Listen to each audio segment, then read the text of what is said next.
Ain't no ghetto without us. Revelation 2 and 9. Tell them. Yeah, all my brothers, yeah, we rich shock. We got the truth, we come from rich stock. That's on my tribe, I never flip-flop. Thy kingdom come, now watch it TikTok. We got this truth and now we rich up. We headed back up to the tip top. Menorah golden, watch it drip drop. We in the hood, but now we rich up. Yeah. My folks stayed in the Hoovers, I was born in the trades. I was raised in the hundreds, but I ain't never joined the gang. Affiliated, I was with it, I ain't played no games. Wasn't banging, but I had to show I ain't no lame. Copper worth entertainment, yeah, I did my thing. Until I woke up to this truth and found out we still slaves. Niggas killing over colors, time to rise up for our brothers. Time to unify, hustles, time to lead our baby mothers out there lay like Nazareth. I was raised up out the gutter, for the homies I got locked up, not a word I never uttered. So for Yasharahla, yeah, you best believe I'll die. This ain't Christianity, you best believe I'll all my ride. brothers, yeah, we rich shock. We got the truth, we come from rich stock. That's on my tribe, I never flip-flop. Thy kingdom come, now watch it TikTok. We got this truth and now we rich up. We headed back up to the tip top. We rich. Menorah golden, watch it drip drop. We in the hood, but now we rich up. Yeah. Reclining my seats, I'm looking at the stars. Not too long ago was blowing kush about the car. Always wanted fame until I found the 12 stars. But now a nigga rich, the wisdom got me hella far. Looking back on my life, this shit is so surreal. Like I came up on a lotto, how a nigga feel. Keep the law as the motto, now tell me what's the deal. Riding smooth, diamond chain, compliment the wheels. Yeah, that's how we pull up fly. If my brothers got an issue, then I bet I ride. Even if I take a loss, you can bet I try. Cause I'ma get a couple off, and that's before yeah, I all my die. brothers, yeah, we rich shock. We got the truth, we come from rich stock. That's on my tribe, I never flip-flop. Thy kingdom come, now watch it TikTok. We got this truth and now we rich up. We headed back up to the tip top. Menorah golden, watch it drip drop. We in the hood, but now we rich up.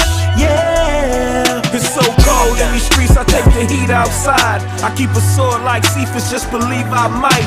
Ain't an army on this earth that could see these tribes. Dressed in warlike apparel, best believe we fly. It's time to get the doctrine right, it's time to feed these sheep. What we sow into each other, that's what we gon' reap. Shit, you niggas claim you bout that life. Some niggas banging for the set, but I'm an Israelite. He full of pride and full of shit, then I'ma cut him on sight. IQ ain't never gotta tell me twice. I'm a soldier for Christ, and Mashiach the king is not to be mocked. I love my nation, but 2/3 of y'all can still get popped. Blah. Desire one Ariala. Yashamai. Yasharahla.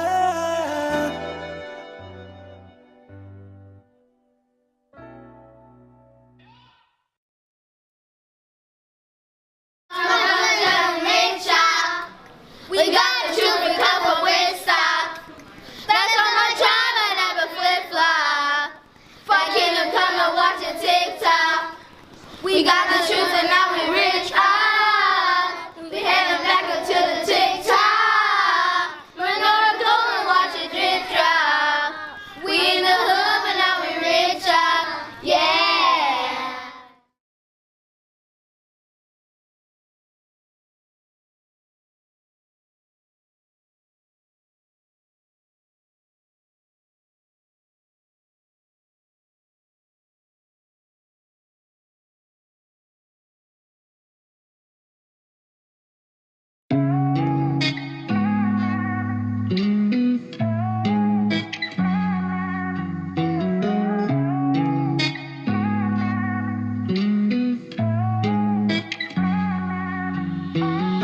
I just gotta let you know that you've been so good to me.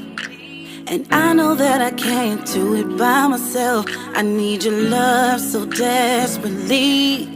It's been times I wanted to give up, but your words, they spoke to me. Fill my spirit, help me to believe it. Sometimes I still get weak. I need you to fill me up, fill me up, until I overflow, the keeper of my way. I need you to fill me up, fill me up. I need your love always, so I won't go astray, the keeper of my way.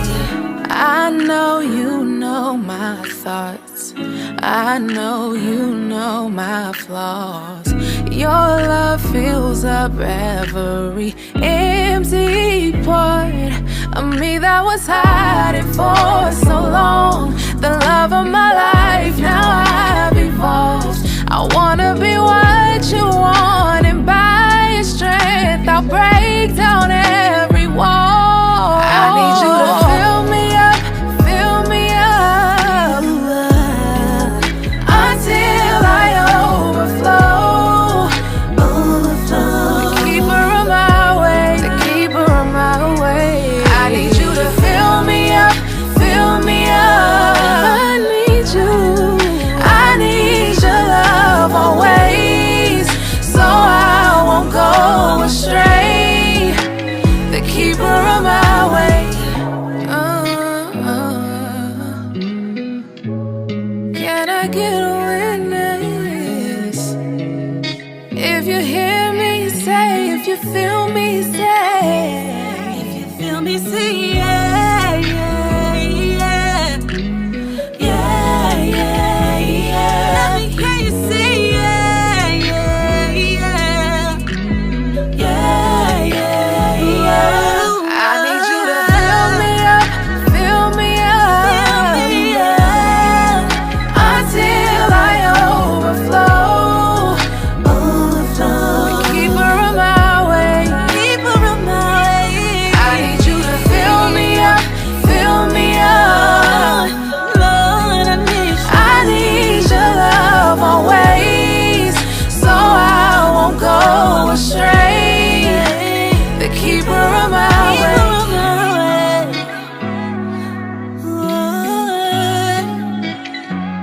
You're the keeper of my way.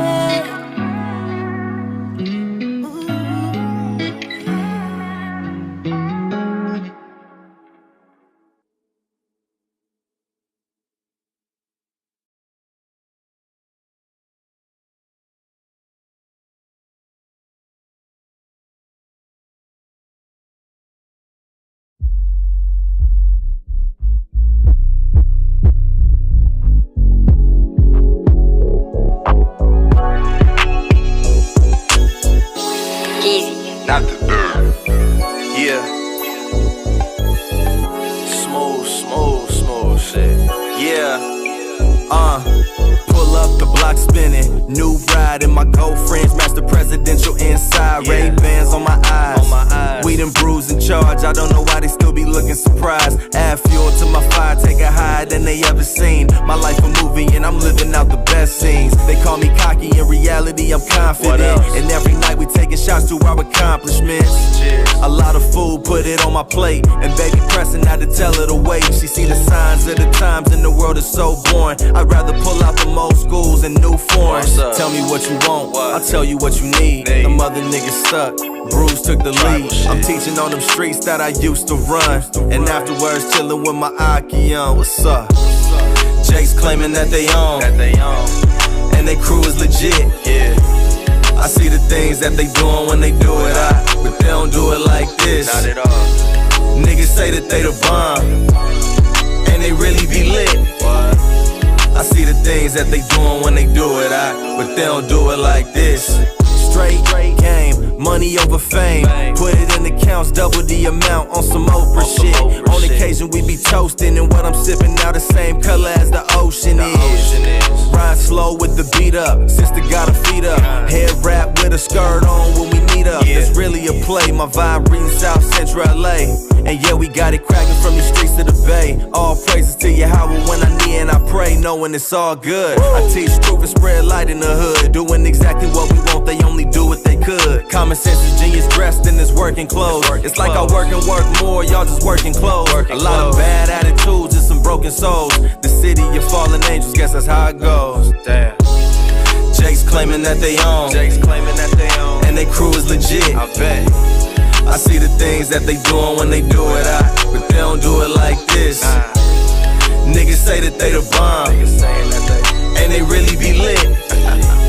I see the things that they doing when they do it, but they don't do it like this. True Nation.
Don't you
Hey, Shalom, Shalom. This your brother, Yathrawan Shalom, and I'm Ra'aya.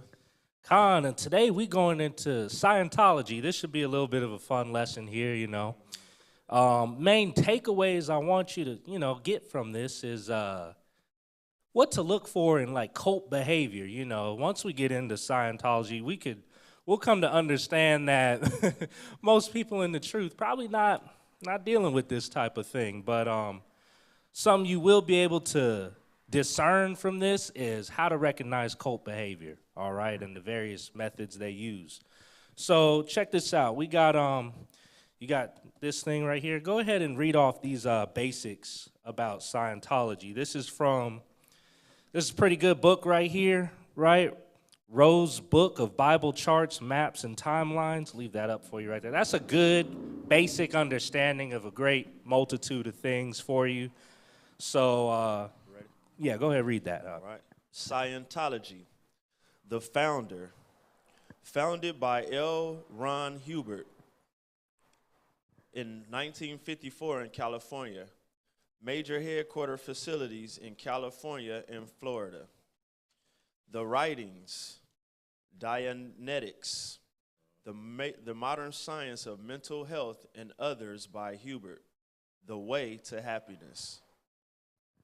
God does not define God. Scientology does not define God or supreme being, but rejects biblical description of God. Everyone is a thetan, an immortal spirit with unlimited powers over its own universe, but not all are aware of this. Jesus, Scientologists say Jesus is rarely mentioned in Scientology. Jesus was not the creator, nor was he an operating thetan, in control of supernatural powers, clear from mental defects. Jesus did not die for sins. Holy Spirit. The Holy Spirit is not part of this belief. Salvation. No sin or need to repent. Salvation is freedom from reincarnation. One must work with an auditor on his engrams, negative experience units, to achieve the state of clear. One then progresses up the bridge to total freedom, to higher operating thetan states, and eventual control over matter, energy, space, and time. Death. Hell is a myth, and heaven is a false dream.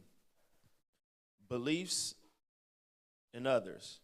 Members observe birth of Hubbard and anniversary of publication of Dianetics. Controversy follows the group worldwide.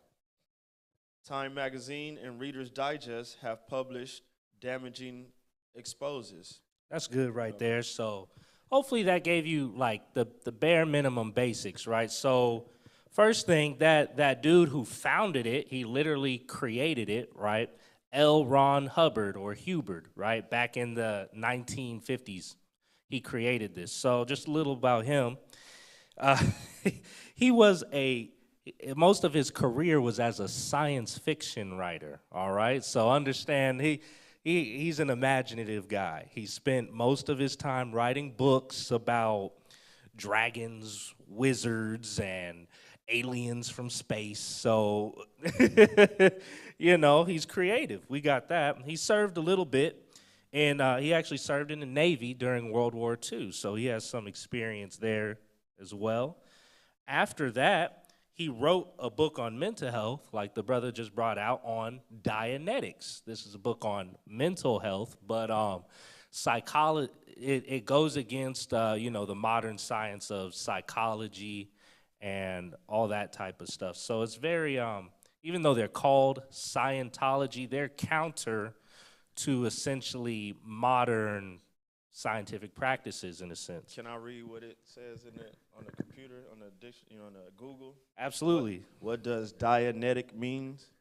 Dianetic is a set of pseudo-scientific ideas and practices regarding the metaphysical relationship between the mind and body. Pseudo-scientific ideas.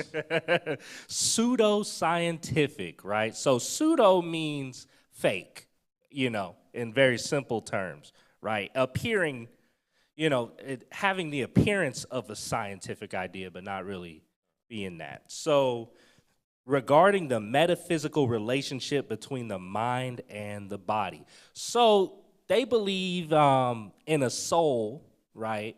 But they call that a thetan or a thetan, Thetan, right? And they just, they believe we are souls in a physical vessel, right? That when our vessel dies, our soul then reincarnates into another vessel at some time or whatever, and that process continually happens, and it's been happening for all time. But this thetan, this soul, has the unlimited power of creation behind it, and their whole methodology of Scientology is basically using those auditors, as he brought out, to teach you how to unlock your own unlimited powers of creation. They got a couple different levels. They got like 8 levels, with the 8th level or their highest level being having that God-like power, the ability to teleport from place to place instantaneously, create things out of thin air, stuff like that, right? So that's what it's all about. Sounds, he's a good science fiction author. And today, we're going to have a little fun with it, right? But first, I want to get some scriptures, and then we can get to kind of ragging on them a little bit. So let's start with Isaiah 34 and 16. So I just want to go through these scriptures real quick so you can have an understanding of how to identify cult behavior, how to look for it, how to get out of a cult, and first I'll actually define cult for you while you grab that. You want me to read it? You got it? Come on. Go ahead. Isaiah chapter 34, verse 16. Seek ye out of the book of the Lord and read. No one of these shall fail. None shall want her mate, for my mouth it hath commanded, and his spirit it hath gathered them. Continue. Nah, that's good right there. So we don't need nothing else than the book of the Lord. It's going to have all the answers that we need, the stuff that God has set apart for us to read and understand. That's what's going to get us salvation. That's what's going to get us heaven, life, and all that. And when we stray away from it, we'll get death. That's why it says in Psalms, ye are gods, but ye shall die like men. You know what I'm saying? Because we strayed from what was appointed to us. All right? But it says, seek ye out of the book of the Lord. None shall want her mate. Everyone in this world is trying to be some kind of God, trying to be some kind of power, trying to find power in their lives, trying to find meaning in their lives. You know what I'm saying? And that's why it's so easy for certain types of cults to form. They capitalize on that, capitalize on giving people meaning, capitalize on giving certain people power and authority. But it's all a facsimile, a weakened version of, an inferior version of our holy scriptures, of our power, of the almighty power of Israel. They're only creating these weak images of what we actually have. And that's why it says, you shall want no other mate than this book, because we already have the best guide. You understand? Go ahead and get Isaiah 8 and 20. Come on. So I got the Wikipedia definition of cult. I love Wikipedia, man, and don't let nobody tell you it's bad. I used it all through grad school, man. You just got to know how to use it. It's a tool like any other. So in modern English, cult is usually a pejorative term for a social group. Pejorative meaning, in a sense, negative or derogatory, right? That is defined by its unusual religious, spiritual, or philosophical beliefs and rituals, or its common interest in a particular personality, object, or goal. So when you'll find that cult is defined many different ways, right? But in its most basic definition, it just means a group of individuals that believe in a particular thing and follow a particular set of guidelines, right? So any group that has traditions that they stick to is a cult. But as we get into modern times and how it's applied today, it's used negatively, that word, to highlight bad cults, right? So that's essentially what we're talking about. Where do we see these bad cults at, and what kind of behaviors do they have? Go ahead and get Isaiah 20. Isaiah chapter 8, verse 20. To the law and to the testimony, if they speak not according to this word, it is because there is no light in them.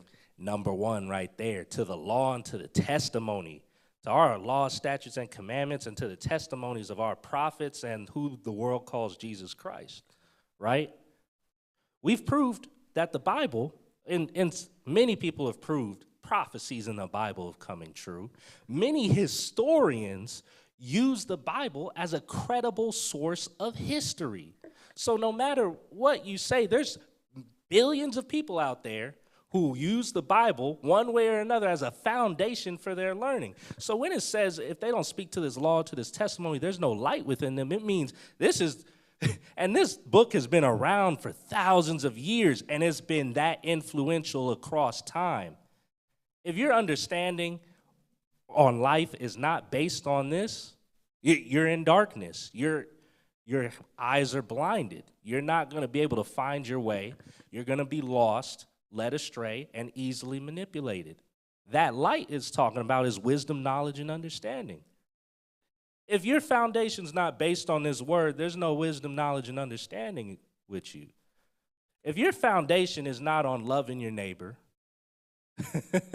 your nation's going to fall. You're going to be trapped in darkness. Your family's going to be scattered across the earth, forced into bondage, man.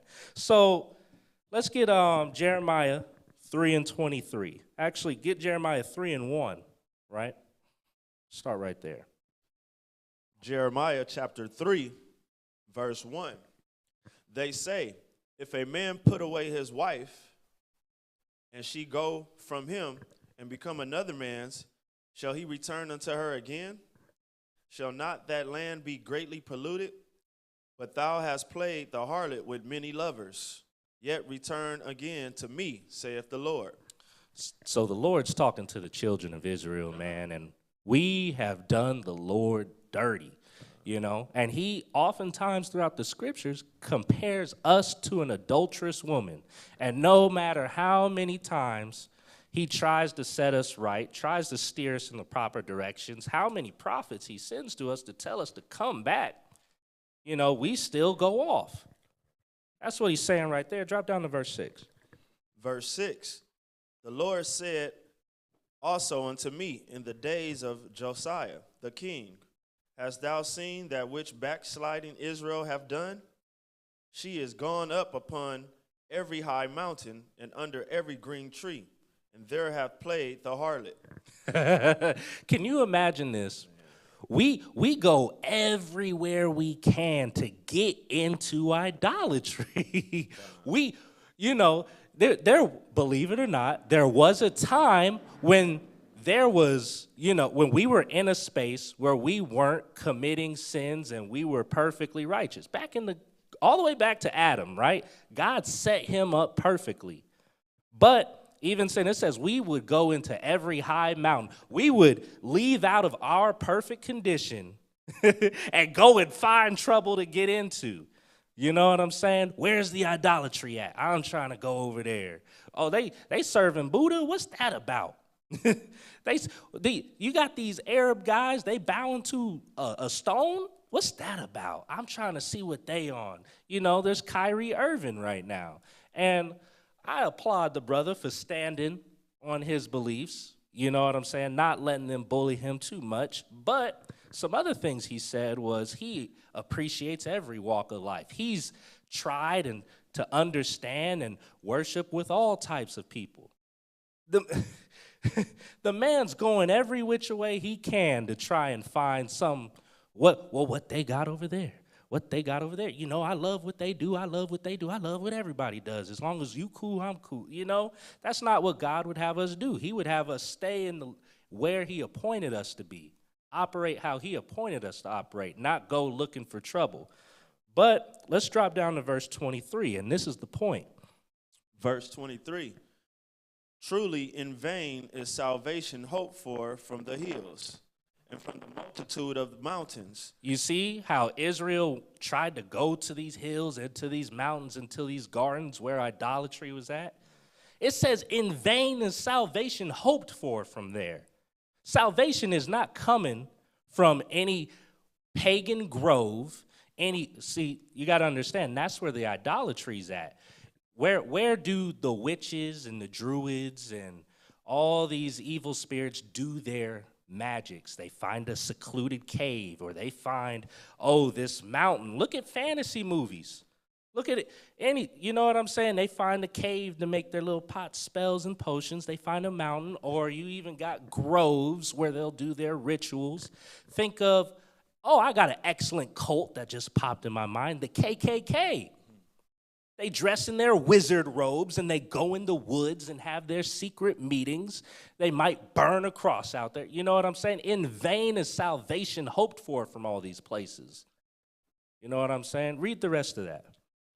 Truly in the Lord our God is the salvation of Israel. So we're not interested in no Scientology. We're not interested in anything the world has to offer. It says, hey, man, you know, the world has to offer many things. Don't get that wrong. There's profit out there. But if it's salvation that you're after, you're only going to find it with the Lord God of Israel.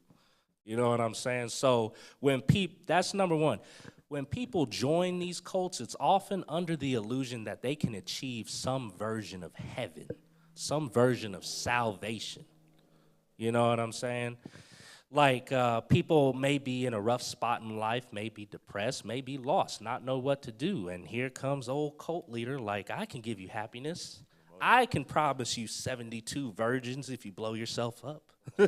Motivational speaker, right? The motivational speaker. But see, that's a quality skill to have. We see in the scriptures, mighty brothers can speak motivationally, but there's a promise at the end of that.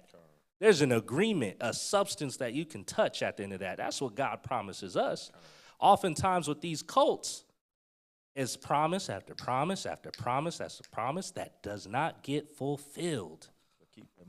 But keep that money coming. Keep them payments coming. You know what I'm saying? I know you paid $50 last month, but pay me another $100 and you'll be closer to heaven, brother. But the whole time you don't realize that if you invested that money into yourself, you'd be closer to heaven. But now you're investing in somebody else's dream that does not align with the Bible. All right, let's get James 2:18. This is a great one right here. You know, and this should really be at the forefront of everyone's minds in this walk, right?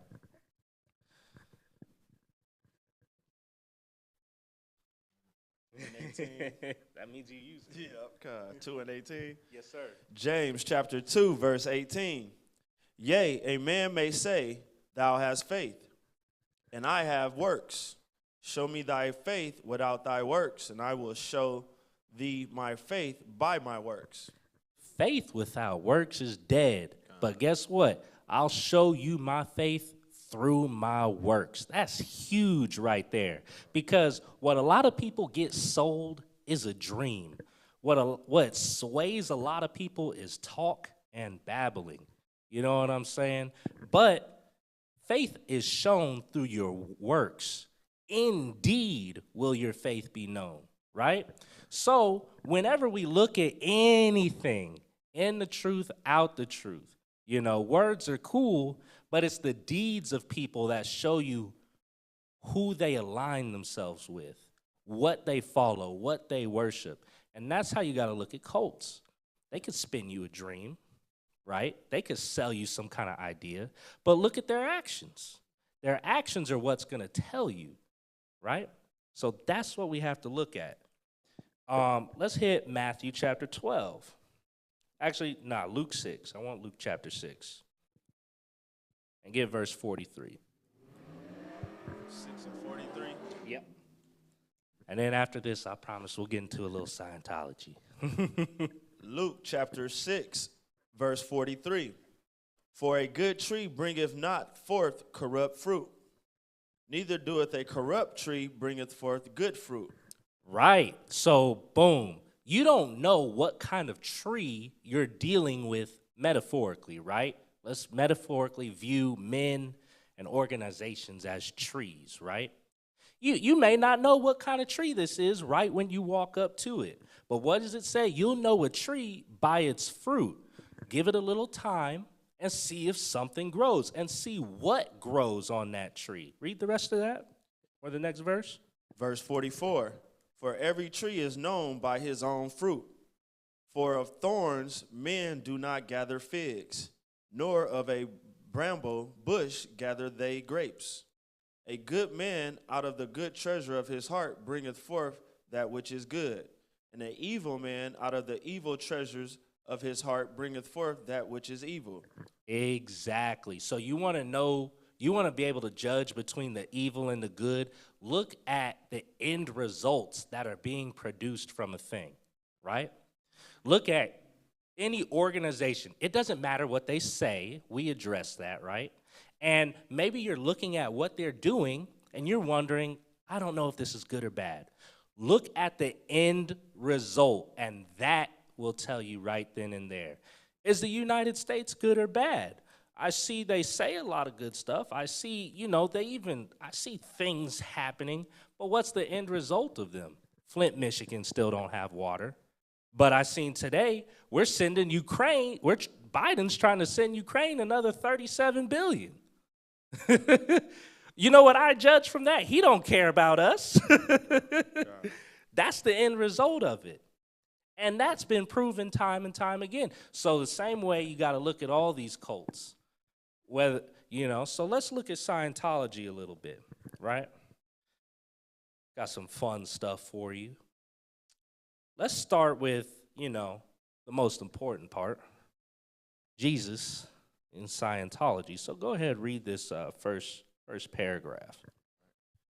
Jesus in Scientology. Scientology founder L. Ron Hubbard describes Scientology as the Western angelicized continuance of many earlier forms of wisdom. So what he's saying is basically the same thing as like Islam, in a sense, is that every religion, faith, or wisdom that has happened, this is the continuation of that. He's taken all that and moving it forward. He's the new Messiah, in a sense, right? And cites the teachings of Jesus among belief systems of those earlier forms. Jesus is recognized in Scientology as part of its religious heritage and is seen as only one of many good teachers. Oh, wow, they called him a good teacher, a good rabbi, right? But that's what they say. Let's see what else. If we scroll down here.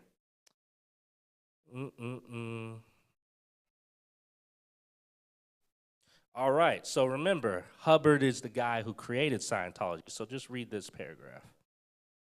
In the document, Hubbard teaches that the historic Jesus was not nearly the sainted figure he has been made out to be. Whoa.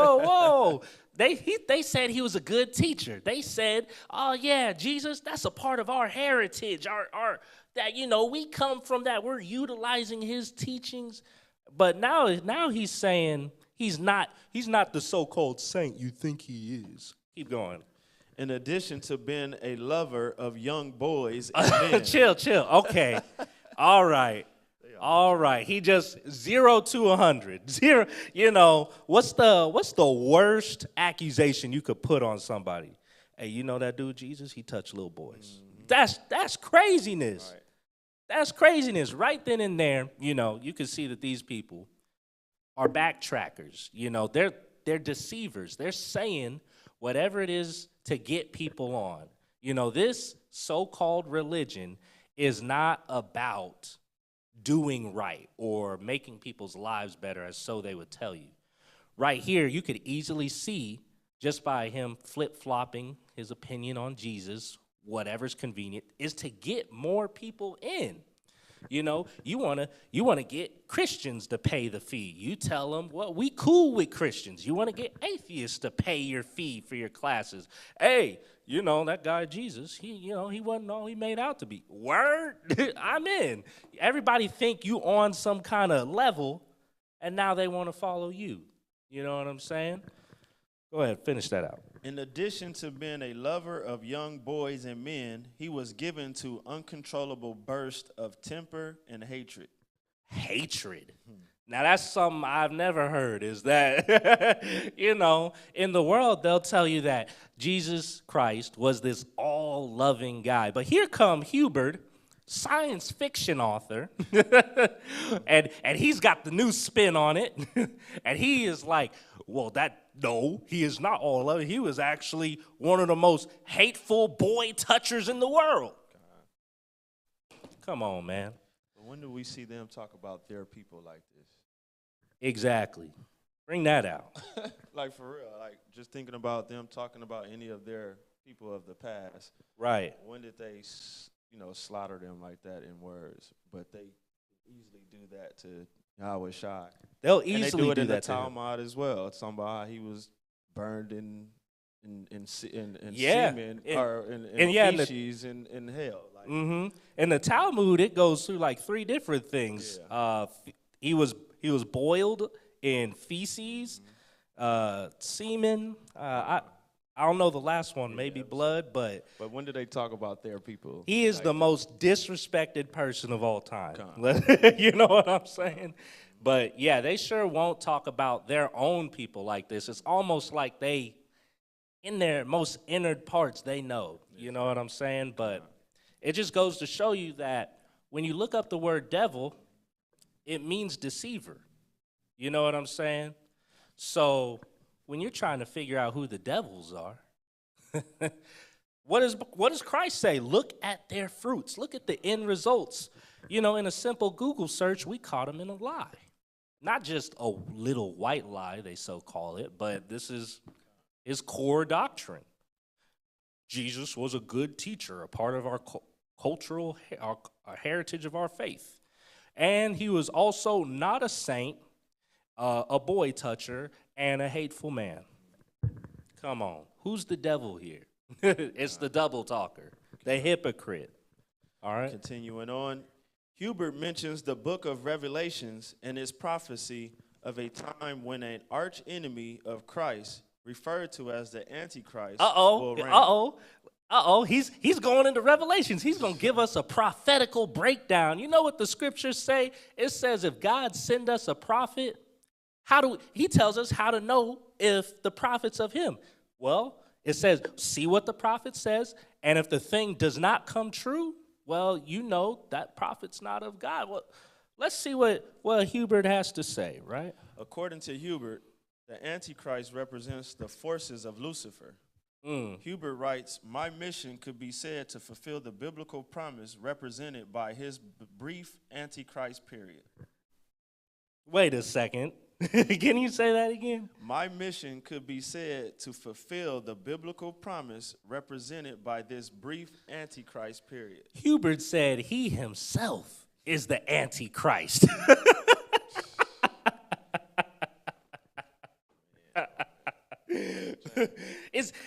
Am I hateful?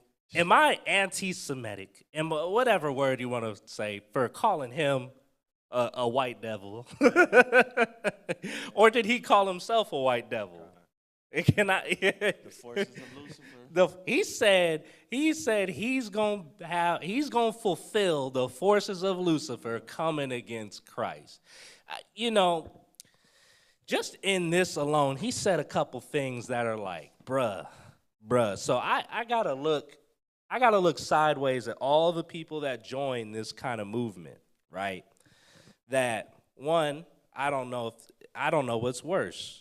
If they were ignorant and didn't look it up, especially in an age where information is so available, you don't know what kind of person you're serving, like, I don't care if if you don't worship the Lord of Israel, okay. But you're going to actively follow someone who claims to be the greatest evil of all time. Wow. All right. But what if they do know? That's even worse, man. It means you really willing to sell your soul. That's crazy. That's crazy. Yeah, I'll take that back. I'm going to give it right back to you. I want to read a little bit of this to you. So, so what he does after he wrote his book of Dianetics, right? Hubert, the founder of Scientology, right? He wrote this book of Dianetics, and that was like the start of this science fiction journey. I mean, the Scientology journey, right? And basically, in 1954, the first church of Scientology opened right here in Los Angeles, the big blue building, right? Cool. But now, in today's time, there's over 10,000 churches in over 167 countries in the world. Over 4.5 million people follow Scientology. That's some crazy stats right there. They all paying they $50 fee at the very least. A lot of them pay a lot more. We'll get into that. But the man's making bank. He's even been quoted with saying, if you want to get rich, start a religion. He's been quoted saying that. And guess what? Guess what? The man made bank. You know what I'm saying? That's another thing, too. When you look at your leaders, like especially Christian churches, kind of bad with this. But why is the pastor in a Rolls Royce and the congregants are taking the bus? You know what I'm saying? There's a false balance here. The church is supposed to serve its people, its members. You know what I'm saying? The greatest among us will be the greatest servant. But it seems in many of these cults, it's all about building up the person at the top, right? Idolizing him as a god. Making sure his stuff is paid. He can have his buildings, his cars, and get him more members. You know what I'm saying? So let's get something else, right? I got some good stuff for you. All right. We could go down two routes. I'll let you pick, Ak. You want to talk about Operation Snow White, or you want to talk about the Xenu? Let's talk about the Xenu. Let's start with the Xenu, all right? And then, so I got two routes I want to go down. We got some controversies and ethical problems with them, and then we got, some of their foundational doctrine. We're going to start with some of their doctrine first, right? All right, just start from the top, Ak, and, read it for the people. Xenu, also called Zimu. Into the mic. Read into the mic. Xenu, also called Zimu, is a figure in the Church of Scientology's secret advanced technology, a sacred and esoteric teaching. So this is a secret advanced technology and a sacred and esoteric teaching. So in Scientology, right, they got levels. You know what I'm saying? And basically, when you join Scientology, of course, you have to pay a certain fee to be a member. You also have to pay for these auditing classes to maintain your membership as well. But once you pass a certain amount of classes and buy enough of the books, then you advance a level, and you're working your way up to that highest level, which gives you that godlike power that they're all trying to reach, right? But basically, this sacred and esoteric teaching is only for high-level members. You got to be up a couple members. So, thanks to the mighty power of Google, we didn't have to pay the $500,000 fee. I read some things where Scientology's paying some big money to attack many different sites to get their stuff taken down. And they've actually, they get YouTube channels taken down. They get a lot of stuff taken down. But I love Wikipedia. It still got it. You ready? Yeah. All right. Xenu, also called Zemu, is a figure of the. Oh, I'm sorry. Let me read that. Yeah, started according. According to the technology, Xenu was the extraterrestrial ruler of a galactic confederacy who brought millions of his people to Earth. Billions. Billions of his people to Earth. All right, so first we got a giant galactic space empire a long, long time ago in a galaxy far, far away. Star Wars. You know what I'm saying? But it says this guy brought billions of his people to Earth. All right, we got a little Earth origin story. Go ahead.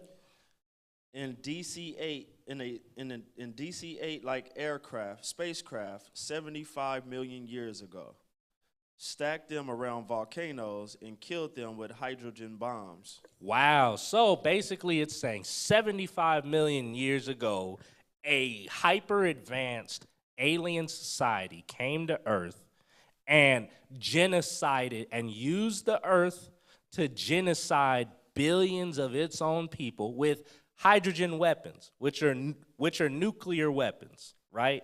So a giant nuclear war 75 million years ago on the Earth, all right?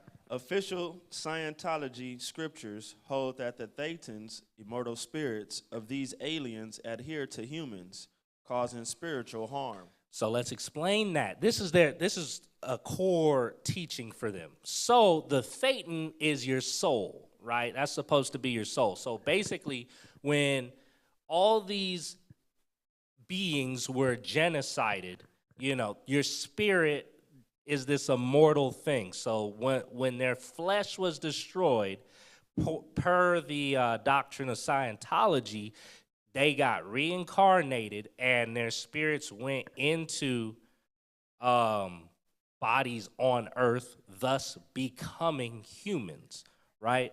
And so the way Scientology works is that, you know, every time you die, your soul gets reincarnated into another body, so on and so forth. And the whole goal of Scientology is to stop the reincarnation process. Once you can become a godlike being, you can stop yourself from reincarnating. You can do whatever you want, right? Now, and just a quick sidebar, a fun thing I saw with Scientology is that, you know, to advance to such high levels, there's a contract you have to sign, which is you have to sign on to 1 billion years of service to the Scientology. You know what that means? That means when you die and get reincarnated, you have to come back and work for them. Even their members who have babies while they're members, they say that those babies are some of those souls that got reincarnated back, and they are born back to work to fulfill their contract. But that's literally selling your soul. You literally sold the service of not just your physical being, but your spiritual being. You know what I'm saying? Go ahead, yeah. These events are known within Scientology as Incident 2, and the traumatic memories associated with them as the Wall of Fire, or R6 implant.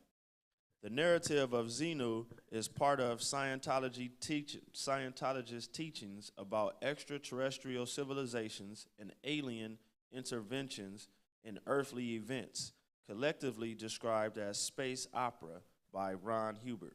You know what? This is so crazy, space opera. But that's literally what Star Wars is described as, a space opera. Like, come on, man. I mean, he seems like he was a good science fiction writer, though. Yeah, but could have wrote a good Game of Thrones or something. Yeah, a Just damn on some good Game of just- Thrones, right? I mean, you know, I wouldn't mind reading this by the fireplace one night if I ain't had nothing to do, but doctrine? Continuing on, Hubbard detailed the story in Operating Thetan Level 3 in 1967, warning that the R6 implant past trauma was calculated to kill, by pneumonia, etc., anyone who attempts to solve it. So check this out, right? And this is also how they justify paying for these auditing classes, right? What he said is that, so basically, when these Thetans became humans through a genocide, basically, that caused pain, right? But pain that is passed down through your spirit, right? You know, so it's almost like a genetic memory in a sense. It's it's almost like when I see a picture of slavery, I get a chill down my spine, right? That's what it's talking about. So with these auditing classes, the purpose is to one, discover it's like therapy in a sense, where they ask you very deep personal questions about your entire life to discover all your past traumas and even some past traumas you may have supposedly committed in your past life and whatever guilt you have in this life about any things you did, and to relieve you of those traumas, right?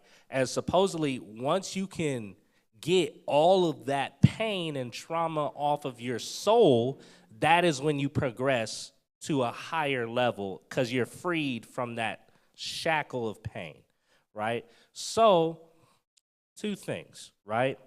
One, he said anybody that tries to solve this so-called equation or whatever gets pneumonia and dies. So this goes back to Dianetics, a book that he wrote, and and why it goes against the scientific community. He's saying that diseases come from essentially soul pain and soul trauma, and you get rid of them by his own specific therapy practices. Whereas, modern science and psychology and all these things are like, no, they got pneumonia because it was cold outside, they touched a sick person and all that. So basically any sick person he has, he's convincing them, I have your answer, I have your cure for your sickness, and if you die, it's because you didn't do my classes right. You know what I'm saying? So this is that cult behavior, right? Where they are purposely teaching you wrong information, and they're making you think that you're the only one that can help them. You're the only one that has the answers for them. So that's how you get people stuck on paying the fee for these classes.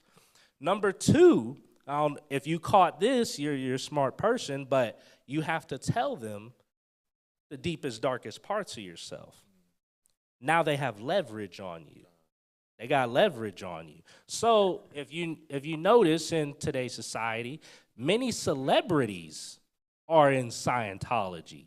Isaac Hayes was a Scientologist. John Travolta, Tom Cruise, Scientologists, right? And, some of them were real into it, but how do you know some of them didn't want to get out? Well, guess what? Now that they've been doing these auditing classes, those people have leverage on them, so you can't just leave. They'll expose your biggest secrets. You know what I'm saying? They use that against you. Hubbard even has this thing. He says, attack the attackers, in a sense. It's a philosophy he teaches in Scientology, where basically you attack anyone you may think will come against you or Scientology. And basically, he has a whole group of people dedicated to identifying enemies, both real and potential enemies, and developing whole profiles on them, finding out everything they've ever done bad to use against them to create lawsuits and all that, and that's been recorded for them. So anybody that joins them, they build that dossier on them, and when they leave, people have gotten lawsuits against them for the people that tried to leave. They've had their lives torn apart. Leah Remini, she was an actress from Kings and Queens, or King of Queens, the wife. She grew up in Scientology and left it after some time. And after she left it, she got, blacklisted from a whole bunch of movies and opportunities. And now she spends her whole time trying to fight against it and their wicked behavior. Let's keep reading about these Xenu. Science fiction night. Let's see. Oh, did we get to the part? We talked about it a little with Dianetics, right? But the Nation of Islam, comes to find out, also believes bits of this Scientology doctrine. But didn't Scientology give Farrakhan like $40 million? Like he Bring that out. Is that for real? Yeah, I want to say it's what we did it. So there's definitely some links there. You know what I'm saying? Because we definitely read that Nation of Islam believes in Dianetics in a sense, and from my understanding, and hopefully the brother can clarify it, but this Thetan idea and all this stuff is the Nation of Islam pretty much believes that only it's just for black people, right? But you were saying Scientology gave Farrakhan some funds? Yeah, it was something. They had a relationship. I'm Okay. trying to find it. All right, con. So, let's see. I'm going to just get on this Operation Snow White while you find that. So, check this out. Y'all going to love this. Operation Snow White was a criminal conspiracy by the Church of Scientology during the 1970s to purge unfavorable records about Scientology and its founder, L. Ron Hubbard. This project included a series of infiltrations into and thefts from 136 government agencies, foreign embassies, and consulates, as well as private organizations critical of Scientology, carried out by church members in more than 30 countries. It was one of the largest infiltrations of the United States government in history, with up to 5,000 covert agents. This operation also exposed the Scientology plot, Operation Freakout, because Operation Snow White was the case that initiated the U.S. government's investigation of the church. So you got this church with millions of members. I want $1 million. These guys are super villains. These guys are legit. I don't know what Marvel comic book he got it out of. He's a science fiction writer, but this guy literally became a supervillain. He created an entire organization privately funded with a cult-like personality of people that believed in him as a god. He infiltrated the government with over 5,000 people, not just the United States government, but governments across the world. And he was having these people delete all the unfavorable data about him. So one, what does that tell you? Is that there's a lot of unfavorable stuff about this guy. He has a lot going on. You know what I'm saying? You found it? Go ahead, bring that up. I find the one where it talk about the exact amount of money that he has, but this one is talking about the troubling Scientology and Farrakhan alliance. They have an alliance. There you go. It says Scientology has long been under public scrutiny, given that this religion, unlike any other, operates as a business at best, as a cult at worst. But its deep relationship with Louis Farrakhan, Nation of Islam, has gone almost entirely unreported. Even as Farrakhan has doubled down on his anti-Semitism, the two groups are working together even more closely. The church recently honored the humanitarian efforts of Nation of Islam official Tony Muhammad, who spreads the notion that vaccines cause autism. The growing number of Nation of Islam members are becoming Scientologists, with Farrakhan receiving lucrative commissions on money his followers spend on Scientology courses and auditing. Says Mandel, the commingling of these two organizations troubling and powerful in their own ways individually, should send a chill down our spines.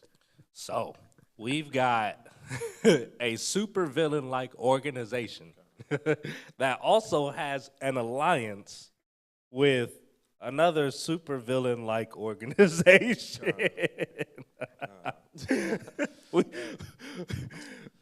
we live in the greatest story ever told, brother. Hey, just be glad you're on the winning team. Right. All right? So check this out, man. Operation Snow White, man. I mean, really, really digest that, right? So you have a lot of famous people in Scientology, and Scientology, like he said, is a business. You have to pay to play, you have to pay to rank up, and it's blood in, blood out. You can't leave without paying the blood price. You know what I'm saying? So, but it's just so crazy. You've got these celebrities who, I believe the numbers go very well into the millions of how much these people pay to rank up in this thing. And I believe the minimum amount is about 200,000. So this is not a poor man's religion, right? This is a money cult and a church for the wealthy. But I just had to think about it, right? Tom Cruise ain't no secret agent. As much as he plays one, as much as he, the dude can act. He has some good movies, Mission Impossible, but he's not actually sneaking, like literally sneaking into government agencies. And I was like, who's doing that? Well, they got 4 million members.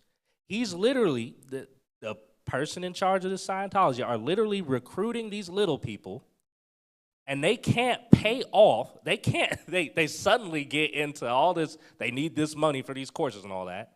They can't pay for it. So now what? Hey, I need you to work in the post office, and you work your way up there for 5 years, and then after that, we gonna extract a favor from you.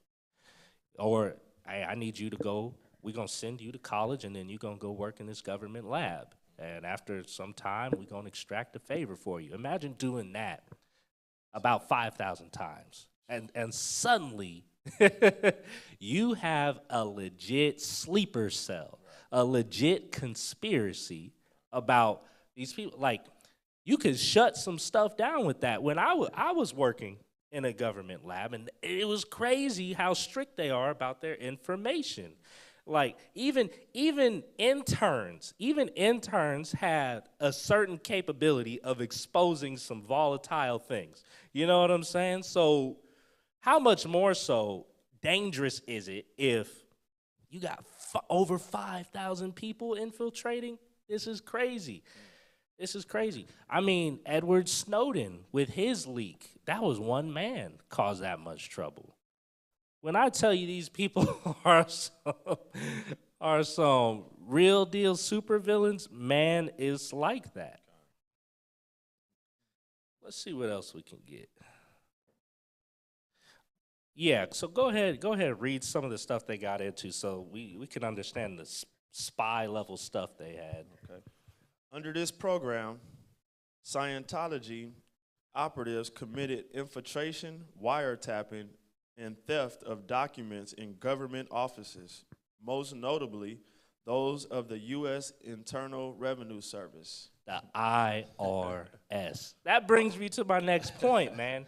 How did these guys get classified as a religion?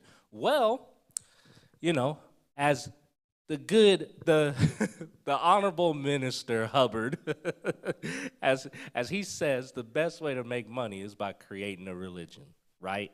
Why? You get a tax break from the IRS. So IRS did not want to do that. They wanted to tax them hard, you know what I'm saying? But because Hubbard controlled so many people, as soon as the IRS tried to claim those back taxes, they got hit with thousands of lawsuits, which created court cases that stretched as long as 25 years until the IRS had to concede. And guess how they conceded? He had sleeper agents purging, stealing documents to get their religious exempt status. It's crazy. Continuing on, 11 highly placed church executives, including Mary Sue Hubert, wife of founder and second in command of the organization, pleaded guilty and were convicted in federal court of obstructing justice, burglary of government offices, and theft of documents and government property. The case was the United States versus Mary Sue Hubert. Man, oh man, these guys are serious. Very serious, man. Not something to be trifled with or take lightly. I mean, when this dude says I'm the Antichrist and and then he legit like, you know, has sleeper agents in the government, I'm like, all right, maybe. Maybe. Like, but you know, let's talk a little bit about, we talked about that, you know, very secretive organization. Their headquarters is in Riverside County, just you know, a bit east of LA. And their headquarters is very secretive. Now, all the people that come against Scientology, it happens kind of the same way. These people end up having no evidence or no proof. Why? Scientology works very hard to keep their stuff behind closed doors and very secretive. One example is their headquarters, and they don't allow anybody in or out that property, you know. There's actually a public highway that cuts through it, and they've been trying for years to make it non-public, make it private, pay the government or whatever. The government won't do it. But basically, they have cameras set up all along it, and if you go over there and try and talk to people, you will be shunned off the property, maybe shot, because they do have a serious armed guard there, you know, that are also Scientologists. So, very serious. You can't get anybody on those premises to talk to you. We talked about the attack the attacker policy, but this is the tenets of this policy. And the tenets of this policy are what's taught as doctrine in here. So go ahead and read that. Number 1, spot who is attacking us. Number 2, start investigating them promptly for felonies or worse, using own professionals, not outside agencies. Number 3, double curve our reply by saying we welcome an investigation of them.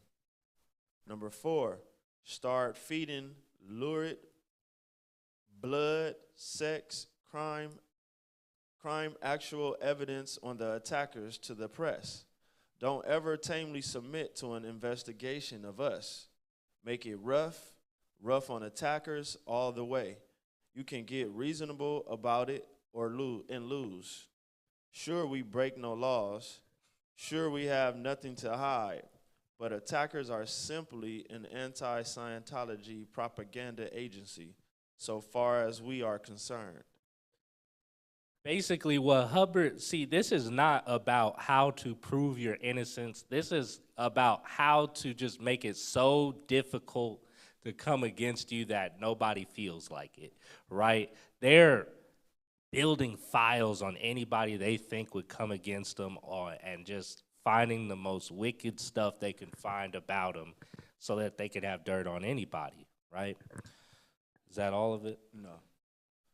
They have proven they want no facts and will only lie no matter what they discover. Now, that's where the cultish mindset comes in. He's teaching this to his members, that anybody that comes against us is a liar and only wants to take us down because of our doctrine of peace and prosperity for everyone. And everyone outside of us is evil, right? So banish all ideas that any fair hearing is intended and start our attack with their first breath. Never wait. Never talk about us, only them. Use their blood, sex, crime to get headlines. Don't use us. I speak from 15 years of experience in this. There has never yet been an attacker who was not reeking with crime. All we had to do was look for it, and murder would come out. Lie. Because how easy it is to plant evidence. How easy it is to blackmail people with. Especially when you got an operation. Especially when you got an operation like that. It's easy to to like, oh, you see the IRS murdered all these people. Well, you own the people who work for the IRS. You can make that happen. Like, you know, but this is part of that cult mindset, cult behavior. Some of them believe it, some of them don't, but they're forced to stay in it. You know what I'm saying? So what else do we got? Let's get a scripture. All right. Let's get Galatians chapter 1 verse 8. We'll read 8 through 9. Just to get the Bible back in it, right? Galatians chapter 1 verse 8. But though we or an angel from heaven preach any other gospel unto you than that which we have preached unto you, let him be accursed. Right? This is how important it is to stay on the path that the scriptures line out for us, right? Because we're talking about salvation. You know, some people sell their souls for pennies, man. You got people who can't even pay the Scientology fee selling a billion years of service. You've got some celebrities today who get into entertainment who sell it for a couple 100,000, couple million, you know. Still not worth it, but let's look up this word accursed. It says if you stray from the doctrine of Christ, you're going to be accursed. So I have it in the blue letter here, and go ahead and read it off. The word is anathema in the Greek. It's called anathema. Okay. So you could just get, this is the definition right here. This one right here? Yeah. Okay. And then read the Strong's. Accursed, a thing devoted to God without hope of being redeemed. And if an animal to be slain, therefore a person or thing doomed to destruction. Doomed to destruction without hope of being redeemed. If you stray from this doctrine of Christ, that's what it is. Doomed to destruction without hope of being redeemed, because Christ is our redemption. But what's up with the Scientology thing is they don't teach that Christ is your redemption.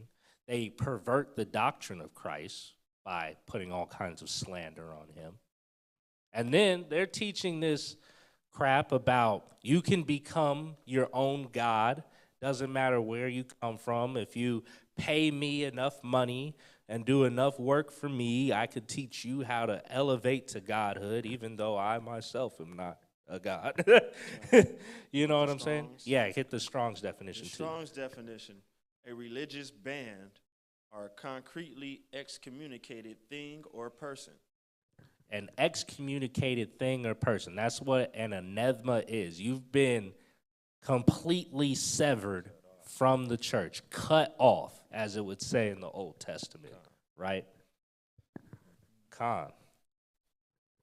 Let's get 2 Timothy chapter 4, verse 3.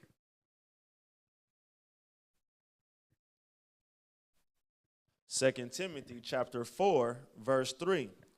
For the time will come when they will not endure sound doctrine, but after their own lusts shall they heap to themselves teachers having itching ears. And they shall turn away their ears from the truth and shall be turned unto fables. Man, that's it right there. And that's really how people get into cults. Their ears start itching for something new.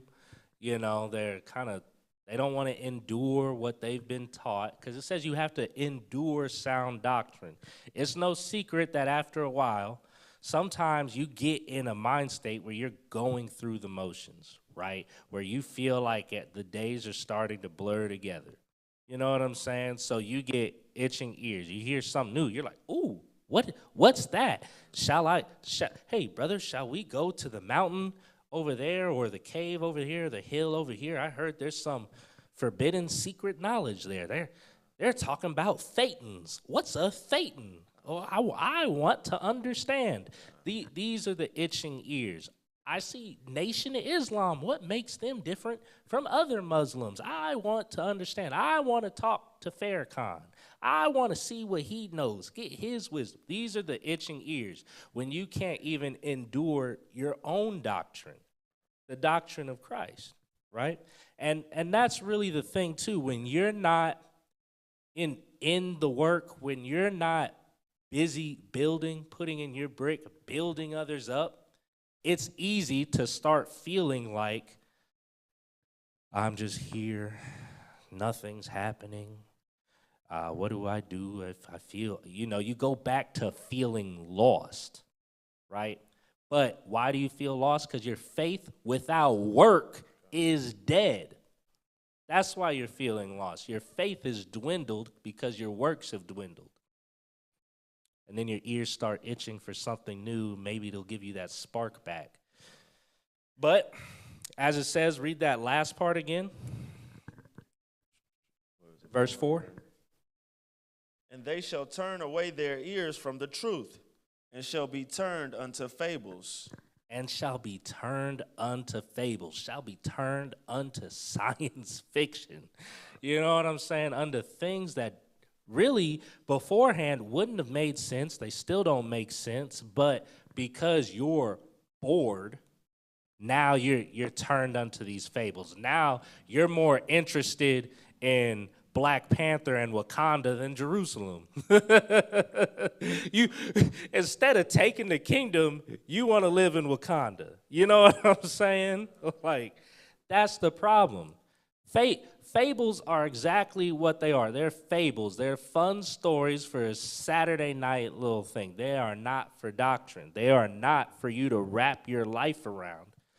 And when you're not investing and working toward the building of this kingdom, Christ's doctrine, then your whole life is suddenly going to shift toward these vain things that don't matter. You understand? So, you got anything you want to bring out? About to wrap it up. So, I'm not too worried about people. This is a white man's Nation of Islam. You know what I'm saying? I'm not too worried about y'all getting in there. Just make sure you're really doing the work for Christ, and you shouldn't have a problem with turning to this kind of bull crap. It's a wealthy man's religion too. You'll go there and you'll find I can't make the payments, right? So, most of the children of Israel are living check to check. So this thing ain't gonna be something I'm worried about too much of us falling into. But the thing you do have to worry about is recognizing cult behavior. Recognizing, hey, why are you following people? Are you following people because they're charismatic and selling you a dream, and you know what I'm saying? Or are you doing it because you're building with them? You know what I mean? You have to build with them, and building as in building yourself up. If you don't see, that's the number one. If you don't see yourself improve, if you don't see yourself getting better, if you don't see your family growing and getting stronger, healthier, mentally sharper, you got something wrong going on. You know what I'm saying? I just see it as just like many religions, like we talked about earlier. I think these different nations of people or others or heathens, they know that these scriptures aren't for them. That part. They know that this is not their story. They know that the promises are not to them. They know that the covenant is not to them. So they have to use these principles and these morals to create some kind of doctrine that gives their people some kind of hope. Absolutely. You know what I'm saying? Absolutely. And what's crazy is this is their kingdom. Exactly. And a lot of them don't even know how to live in it, right? A lot of them don't even know how to make use of it. So just to finish, with all of the different religions that we go into, our people, we just have to understand that all of these religions are based upon your source. You are the source. So we go off chasing other people's religions when they created their religion off of your culture. So, we just need to come back to this book, because the book will tell you this is a book of laws. It's not a book of religions. You know what I'm saying? So That part. Yeah, that's facts right there. Everything stems from us. You know what I'm saying? So, and it's been perverted, it's been corrupted, and we really just got to come back to the pure doctrine. So, you know, it's your brother, Yathrawan. I'm Ra'aya Yasharahla. Shalom. Stay away from that Scientology. Shalom. Love you.